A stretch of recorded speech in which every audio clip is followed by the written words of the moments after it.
In this video we're going to model the outline of our heart-shaped jigsaw puzzle. First of all, I'm going to load a reference image into my front view, and I'm going to change the size to 1500 and make the image a little more transparent. And maybe we could move it over a little bit on the x-axis. Now you will see that this image is not perfectly symmetrical, and I'm also going to take some artistic freedoms because I don't really like the outline as it is in the reference image. So up here I think we could make this a little rounder, and down here I don't really like that straight line. I think what I'm going to do is I'm going to make a slight curve. So let's grab the pen tool. We can use the default settings here. And I'm going to create a first point here. And I'm just going to drag out the handles like this. And then we can drag the top handle out a bit further, like so. The next point I'm going to create here. And I want to put it right where that gap is, because later we're going to subtract the gap splines from the outline and we can get rid of this point again.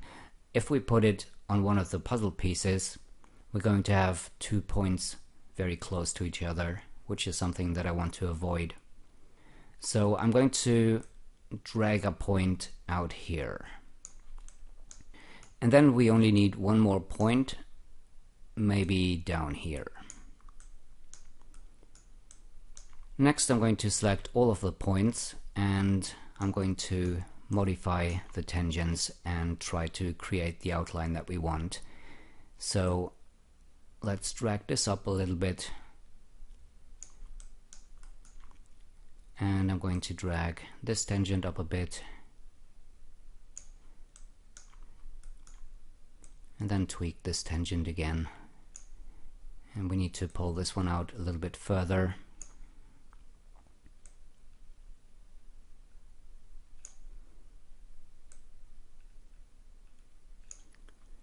So something like this looks good, I think. So we're getting a nicer curve up here. We're going beyond what we see in the reference image, but I think the shape will look a little bit nicer. Now let's switch on lock tangent rotation, and I'm going to make this tangent here a little bit longer, and you can see we get a nice curve going here. And on this point down here I will rotate the tangents a little bit and line them up with our spline.